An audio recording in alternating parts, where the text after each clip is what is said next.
Hello friends, நாம் இன்றைக்கி ஹோட்டலில் செய்வாங்கள்ல நூடுல்ஸ், அதே மாதிரி வீட்டில் செய்து பார்க்கலாம். இதோட டேஸ்ட்டு நல்லாயிருக்கும். இதே மாதிரி இதே அளவுகளோடு நீங்களும் செய்து சாப்பிட்டு பார்த்து எப்படி இருக்குன்றத சொல்லுங்கள். இப்போது நூடுல்ஸ் எப்படி செய்யலான்னு பார்க்கலாம் வாங்க. ஃபஸ்ட்டு ஒரு கடாயில் ஆயில் ஊற்றிருக்கிறேன்.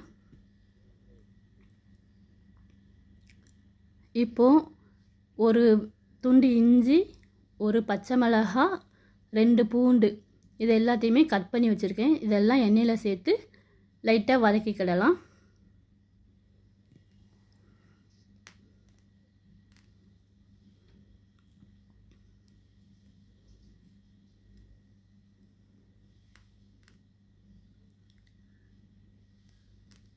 லைட்டாக வதக்கி விட்டுக்கிடலாம்.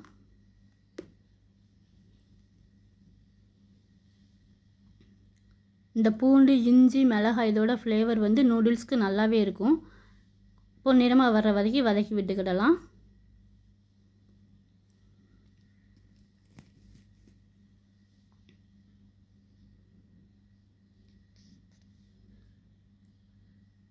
வதக்கினதுக்கப்புறமா காய்கறிகள் வெட்டி வச்சுருக்கிறேன்.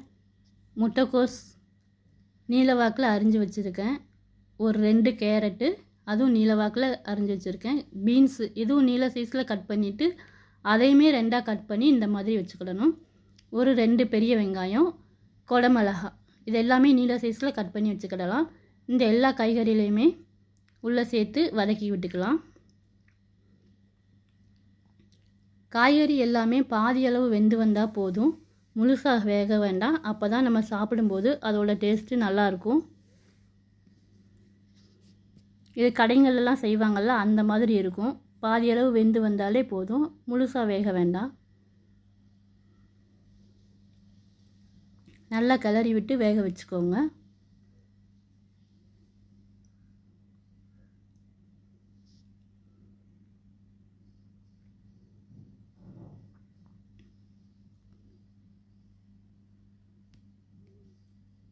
இப்போது ஒரு 2 ஸ்பூன் காரத்தூள் போடுறேன். கார மிளகாய்த்தூள்,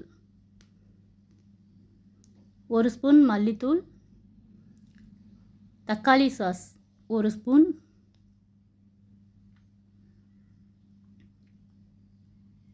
சோயா சாஸ் 1 ஸ்பூன், அப்புறமா சில்லி சாஸ் 1 ஸ்பூன் சேர்த்துக்கலாம். சேர்த்து வதக்கி விட்டுக்கோங்க.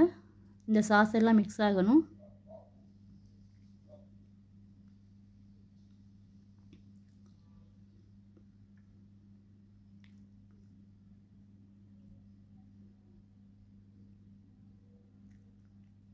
வினிகர் 2 ஸ்பூன் சேர்த்துக்கலாம். சேர்த்து விட்டு நல்லா கிளறி விட்டுக்கோங்க.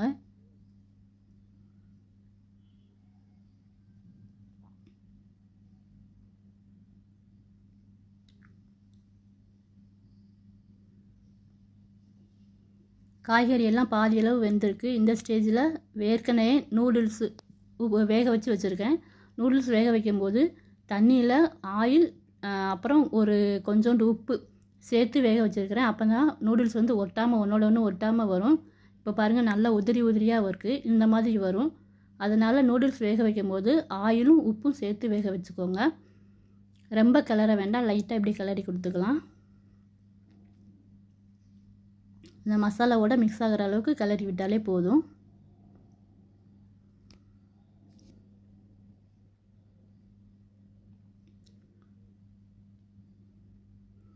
அவ்வளோதான், நூடுல்ஸ் ரெடி ஆயிடுச்சு.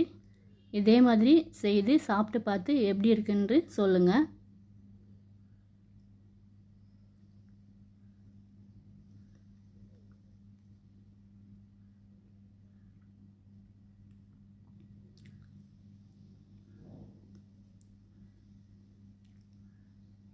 சுவையான நூடுல்ஸ் ரெடி ஆயிடுச்சு.